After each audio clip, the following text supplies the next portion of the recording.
second African e-waste conference. Let's move forward in the program. We have a wonderful keynote address.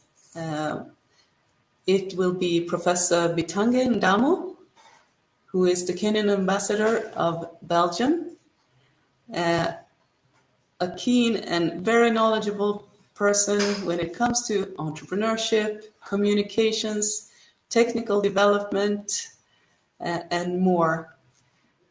Kindly, Professor, let us hear your words. Thank you so much for joining us. Thank you, and good morning. It's very early here. I know. Thank you for taking the time. Thank you. It's the time I go to work. I want to thank you for asking me to make some comments. Just to remind that I'm just happy to see that WEEE is still working. I launched it when it started a couple of years ago, and where we are, I'm very happy with. But I have seen, especially having traveled, especially here in Europe, there are some ideas that I want to share so that we can improve on our e-waste management. You had Matano gave some statistic, and those are very critical in understanding the direction we are going with respect to e-waste management.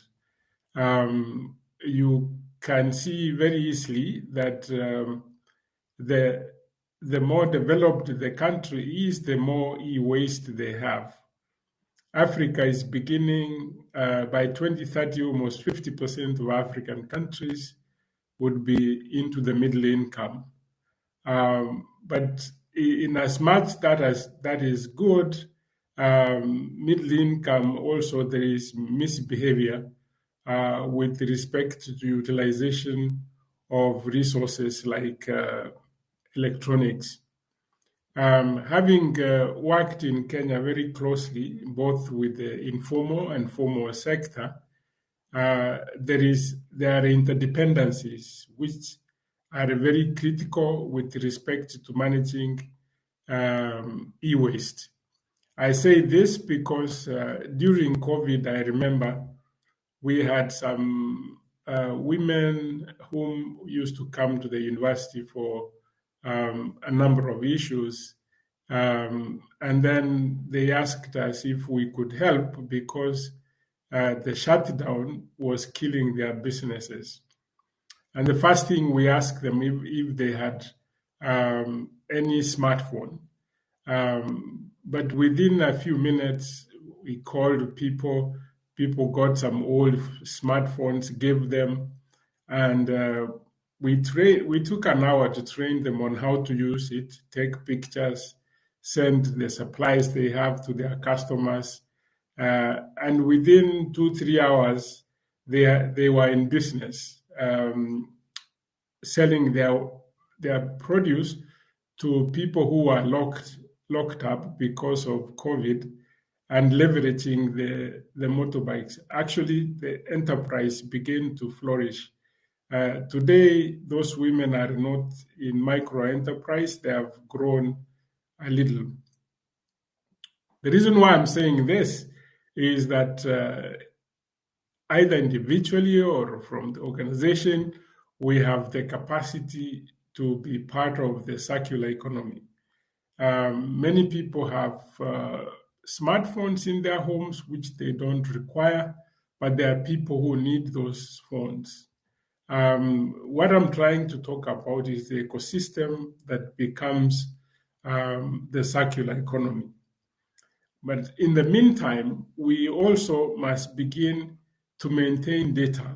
And I would ask Matano that we, from the regulator's point of view, we need to have very good data on how much we are generating, where most of that goes Then we begin now to go, if it is institutional generators like government offices, then we lobby the government that the Procurement and the Disposal Act has some provisions for how e-waste is supposed to be managed. I know governments have tons and tons of e-waste which has not been disposed, which sometimes lies there. We need to have a mechanism under which the government can responsibly dispose some of their e-waste, including also the private companies. What we haven't started to do is research, to research precisely what is happening with our e-waste ecosystem. And this we can work with universities to see if we can sponsor some studies to understand the entire ecosystem, and also find means of sustaining the collection of data, what type of e-waste and how it is disposed. And from there, we begin to understand the entire value chain of e-waste. Where does it go? For example, last year I was at, I think last year or this year, at the WEEE, and I was impressed that we are getting batteries out of some of the e-waste products that they have, meaning they are beginning to create new value chains. Point number two is somehow we need, this is for my friend Musili, that now we need to go into communities. What happens here where I am in Belgium, every community has an e-waste place where when you don't want something, you actually take it there. And then you leave it there, then they dispose it. The reason why they do that is that if you had a computer which you want to dispose, if you take it there, I can also go there if I needed a small item which I can put on my computer in order for it to have some more life. I get a place where to find and exchange. And while I'm on that, we also need some space within communities that what you don't need, you can take it there, and somebody who needs it can actually take it from there. For example, the mobile phones, I know people have several phones in their homes which they are not using, which they can take somewhere. And like the first example I gave you, they can know that if I go here, I can pick up something here and use it before its life expires. So community engagement or community collaboration where we can be able to begin to manage some of the e-waste. Then we need to create very close partnerships, especially with the National Environmental Management Agency. They have a lot of powers under which we can leverage to begin to clean up our environment. This is very critical because without us collaborating with NEMA, for example, then we lose the entire space where we can begin to do, even the academics can come to do the research. We can manage this more in a better way, but we can only do it if we begin to partner, to work with those who have gone ahead to develop systems for managing it or creating value chains and create a better environment for future. We need to do it now so that it becomes a behavior, meaning that even when more people get into the middle income, they would get into that space and begin to respect their environment by making sure that we have become part of the circular economy. So those are the few comments that I had, but I'm simply happy that Tom invited me to come and speak to you from here. And I don't want to repeat what the words of the Director General with respect to numbers. Everybody understood that. So thank you very much. It's a little cold and morning here, but I wish you all the best. Thank you, Professor Thank you so Balozi. much, Professor. Kindly, yes. Mr. Ndaro, feel free to comment. No, I Given totally agree with Professor Ambassador Bitange Ndemo, especially in respect of the need for us to collaborate more. Indeed, we work very, very closely with both NEMA and KEBS. We are renewing our MOU. We are actually now christening it a cooperation agreement, or not only in the areas of e-waste, but also in authorization of our licensees to install telecommunications equipment across the country by being the focal point of authenticating environmental impact assessment reports, because they also consider that the expertise lies with us. So we work with also the anti-counterfeit agency and all other governmental bodies to ensure that all issues relating to the environment and the circular economy, specifically on the matter of e-waste, are taken into account in every decision that we make, both as a regulator and also working with government very, very closely. So I want to thank Professor Ambassador Ndemo for those very important remarks, and also the element of collaboration with academic institutions, especially our universities.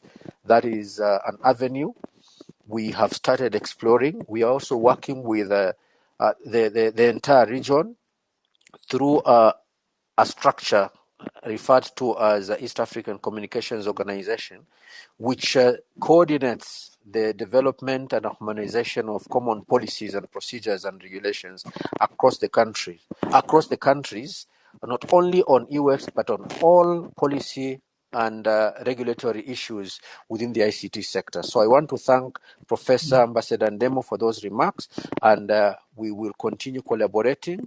And also thank you once again for putting together this conversation so that people can exchange ideas on the best way of harnessing the potential. I must emphasize the potential of e-waste to turn it into useful products. I've heard professors speak about countries now that are able to turn e-waste into mobile device batteries. I think there's a lot more that can be done, apart from now ensuring that electronic e-waste does not harm the public in terms of health and other related maladies. So thank you very much, and I once again wish you fruitful deliberations. Thank you. But you need to touch on the Procurement and Disposal Act.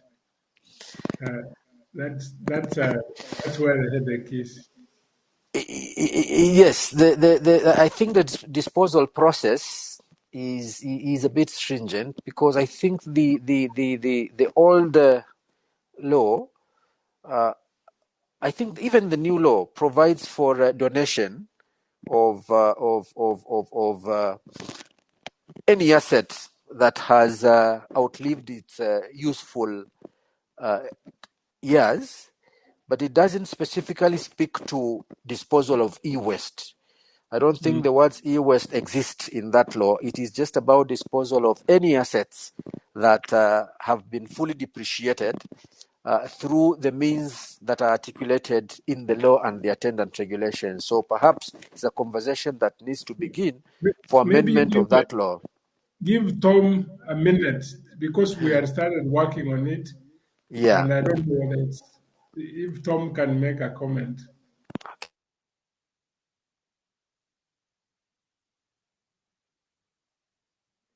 Oh, it I wasn't. don't know if Tom is up here to comment. He might be listening in. We haven't given him a speakers for today. I'm sorry about that. But we will bring this definitely. I love the conversation. Thank you so much, both of you, for bringing this up. I really want to emphasize, like you started off also, Professor, with the data and collection, to be able to read the statistics and see the flows and the values, electronics. That's what we now ended up with when we talk about donation of any assets. Sure, it is very good as long as we can use, whether that is happening the way you explained you're doing now in Belgium, where you have pretty much a reuse give and take option close nearby home. But you can also dispose close nearby your home, which is, of course, the drop-off points that we are trying to have one of the partners around make the system. Madam Simone, I apologies. I'm actually reliably informed. Perhaps I've not looked at the latest version of the Act, but there's a provision therein. I'm informed Article 165 allows public entities and whoever else that perhaps handles e-waste to dispose that to licensed e-waste handlers. The number of e-waste handlers is what we may need to confirm, the operational structures and frameworks, and whether we have actually started disposing e-waste to those entities as defined in the Act. But I think the provision is there. Thank you. Thank you. Clarification. And yes, and I think the issue will be what is considered e-waste and what is considered still functional electronics, because I see a confusion sometimes, and many times things are donated or even sold, but along with waste. So you might have functioning items, accessories, and then you have items that go along with that is just discarded, and we don't know where they take. Because of course, if you sell something that is functioning, you can sell it to a repair shop or any company that would benefit and utilize those. But what happens to any other items that are coming along?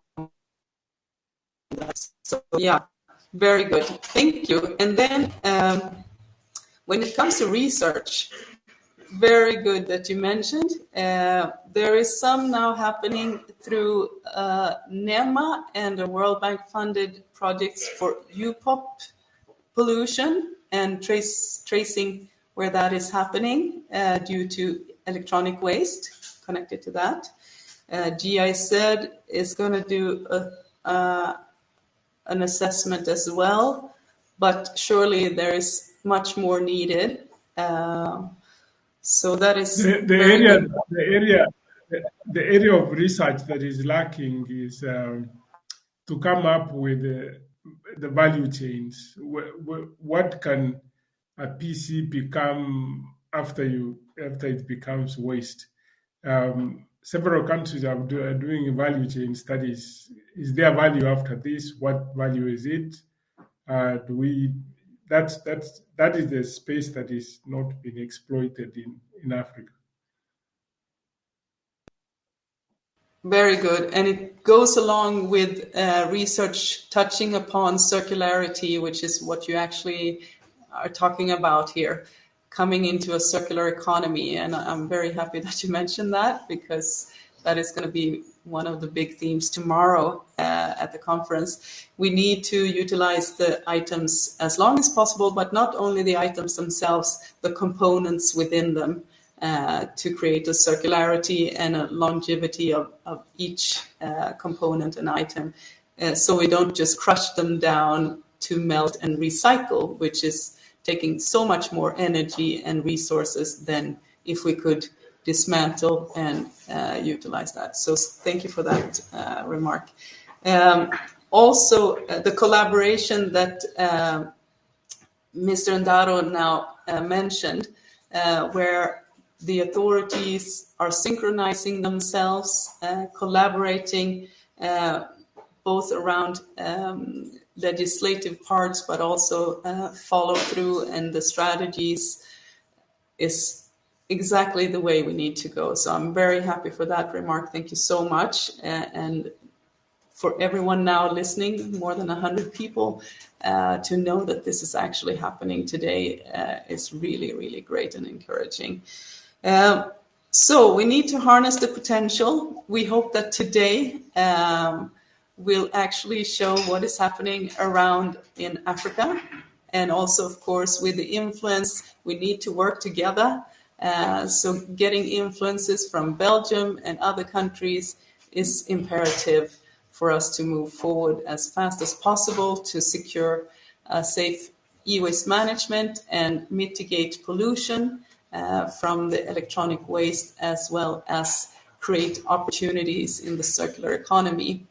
One thing I would like to ask you about, because many times we end up talking about, let's say, the telephones, the computers, things that we all use, but we do have some really problematic fractions and e-wastes today, which not very many wants to take care of, like the light bulbs and lighting tubes when they are at the end of life. And also some cartridges, we have the foam from fridges, the flat screen TV panels are also complicated. Let's not forget them. Do you have any comment on those kind of, because it's easy to harness potential if there might be, you understand my question? That is to me? Yes, actually, that is what I meant by saying that in every community we should have a center where you put your fridge, your washing machine or whatever, and then you probably find you needed something, I don't know what are the components, which can be taken from one to the other, and then whatever is left, it becomes total e-waste. We need those centers in every community to make it much easier to understand. At the very beginning, when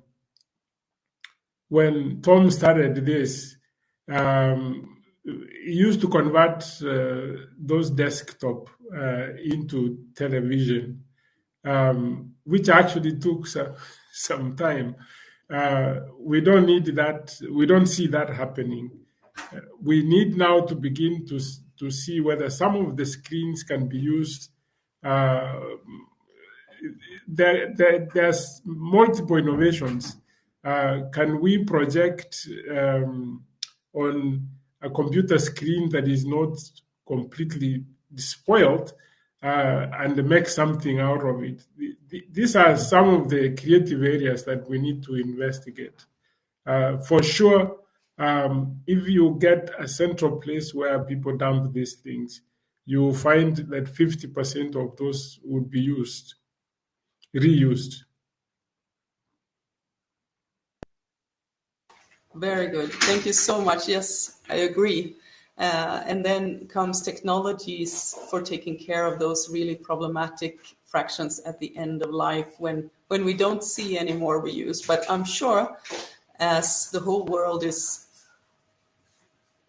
coming to a closure where we realize we need to really utilize the resources we have in society as much as possible instead of mining new ones. So and potentially put more costs on virgin material, which is my big hope that we will have some general price increase in virgin materials so that recycled materials and reused materials will actually be leveraged. Because right now the value chains of creating and building something, manufacturing something from recycled materials might sometimes be more complicated than utilizing the good old value chain of virgin material, which is something we need to break, and we need the authorities to have that in mind. So thank you once again, both of you, Professor Bitange and Mr. Ndaro. We will proceed with the day, and we feel blessed by having started with you and this really wide and overviewing start. I mean, this